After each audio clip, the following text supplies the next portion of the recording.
안녕하세요, 올파고입니다. 오늘은 키나의 빌보드 참석 이후 피프티 관련 근황에 대하여 파보겠습니다.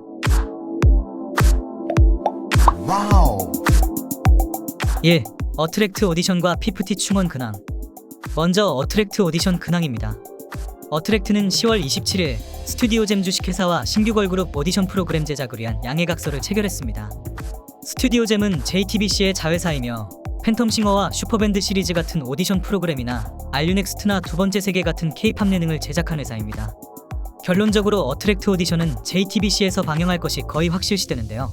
데뷔일을 24년 6월경으로 밝힌 만큼 적어도 1, 2월에는 방영을 시작하지 않을까 합니다. 이런 가운데 피프티 멤버 충원 움직임이 포착되어 눈길을 끌고 있습니다. 아이돌 지망생 학원인 J1 아카데미에 11월 12일 피프티 이기 모집 글이 올라옵니다. 어트랙트에서 해당 학원에서 오디션을 진행한다는 내용인데요. 이 J1 아카데미는 키나가 다녔던 학원으로도 알려져 있죠. 모집 공고에 보면 샵 바로 데뷔 가능이라고 적혀있는 걸 볼 수 있는데, 다들 아시겠지만 기획사에 뽑혀가도 연습생만 하다가 데뷔 못하는 경우가 허다한데 정말 엄청난 메리트가 아닐 수 없습니다. 그것도 이름도 못 알리고 망할지도 모르는 그룹도 아니고 무려 빌보드 노미네이트된 그룹이니까요. 이 학원에서는 현재까지 2명의 1차 합격생이 있던 것으로 확인이 되는데 좋은 성적이 있길 바라겠습니다. 2. 어트랙트 더기버스 간 법정 공방. 지난 11월 2일 더기버스 안성일 대표가 어트랙트 전홍준 대표를 허위사실 적시에 의한 명예훼손으로 고소하였습니다. 안성일 측은 법무법인 화우를 선임하여 고소를 진행했는데요.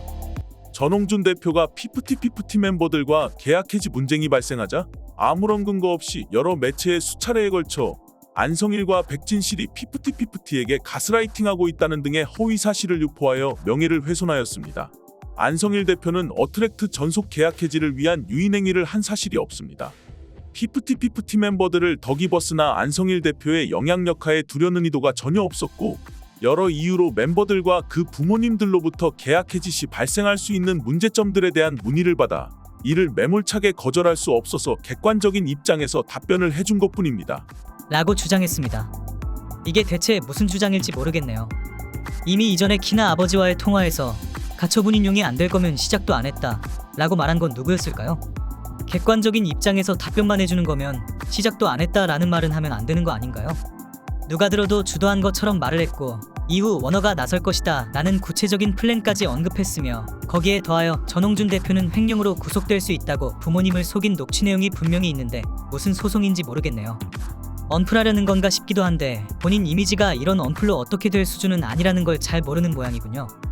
아무튼 이에 대하여 어트랙트 전홍준 대표는 황당하고 어이없다는 반응을 보이며, 안성일이 멤버들을 상대로 템퍼링을 하거나 가스라이팅한 정황 및 증거가 차고 넘칩니다. 안 대표가 현실을 자각하거나 인지하는 능력이 부족한 것 같아 그저 실소가 나올 뿐이네요. 라고 하였습니다. 정확한 지적이네요. 이 상황에서 어트랙트에서도 추가적인 공세에 나섰습니다. 어트랙트는 11월 27일 큐피드 저작권 등록 절차상의 위법성이 매우 크다고 판단하여 이 부분에 대하여 법적 대응을 해나가겠습니다. 라고 하며 우리나라 변호사계의 끝판왕이라고 불리는 김앤장 법률사무소를 선임했습니다. 이 부분은 아마 더기버스가 큐피드 저작권을 샀던 시점과 비용에 따라 달려있을 것 같습니다. 더기버스가 주장하는 대로 피프티 프로듀싱과 별개로 이미 저작권까지 구매하여 가지고 있던 곡이면 더기버스 소유가 될 가능성이 높다고 보이는데, 그게 사실이라면 애초에 그 곡이 스웨덴 작곡가들이 곡이라고 전홍준 대표에게 거짓말할 이유가 없죠.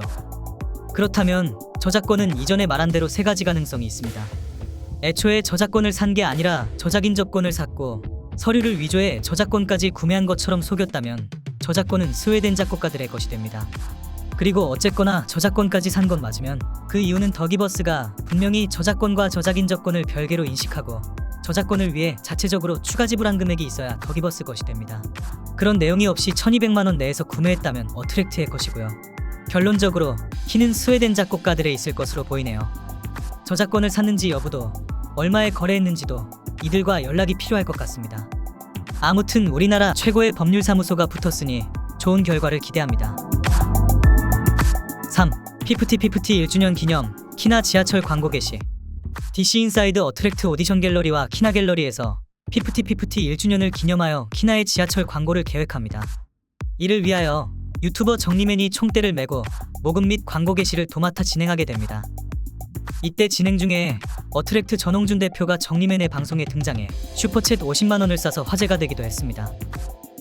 모금은 11월 23일부터 26일까지 4일간 이루어졌으며 총 1,700만 원 가량이 모여 신촌역, 삼성역, 강남구청역에 12월 5일부터 한 달간, 그리고 대전역에 12월 18일부터 한 달간 개시 예정입니다. 남은 돈 100만 원은 대전 연탄은행에 기부했다고 하네요. 여러모로 훈훈한 마무리가 아닐 수 없습니다. 4. 그것이 알고 싶다 근황. SBS의 8월 시청자위원회 회의록이 지난 11월 10일에 공개되었습니다. 여기서 이동엽 교양일 CP는 해당 사건이 원래 그것이 알고 싶다의 전공이 아니며 인터뷰를 하기로 했던 어트랙트와 더기버스의 대표들, 멤버들까지 본인들이 직접 출연하기로 했지만 결론적으로 그분들이 마음을 다 바꾸었다라고 하였는데요. 그렇게 다 마음 바꾸고 다 출연 안 했는데 왜 한쪽 편을 들었는지 궁금합니다. 그리고 이게 전공이 아니라는 변명은 조금 아이러니하네요. 본인들 전공은 방송이지 애초에 범죄 수사가 아닌데 그럼 그동안 어떻게 방송했나요? 다 전문가들 모시고 자문 구하고 알아보면서 했을 텐데요. 이번엔 그 전문가란 사람들이 더기버스와 커넥션이 있는 외국인 기자와 업계와 전혀 관련 없는 경영학 교수였죠. 거짓 제보를 한 사람을 내부 폭로자라며 대역 표시도 안 하고 출연시키기도 했고요. 이 시청자위원회가 8월 23일 날 열렸는데 다들 아시듯이 8월 24일에는 그 알의 입장 발표가 있었죠. 이 입장문에서 그 알은 한쪽 편을 들려고 했던 것은 아닙니다.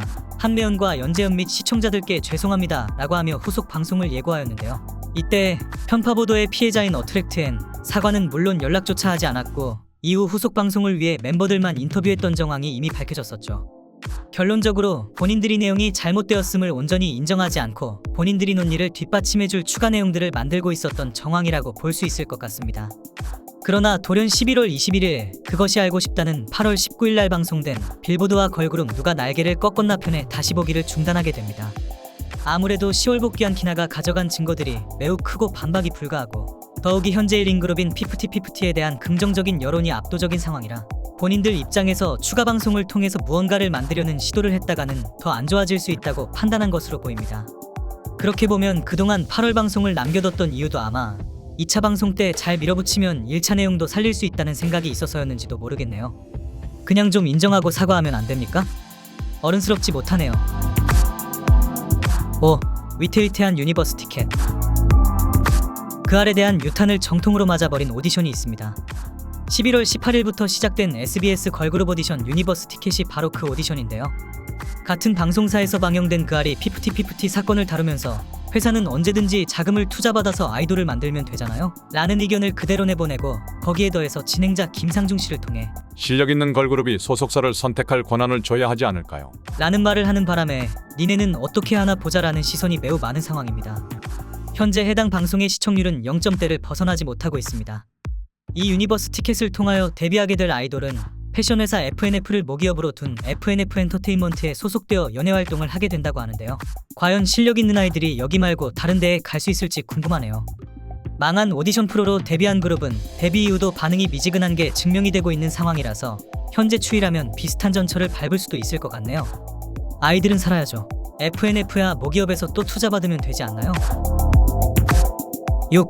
키나 근황.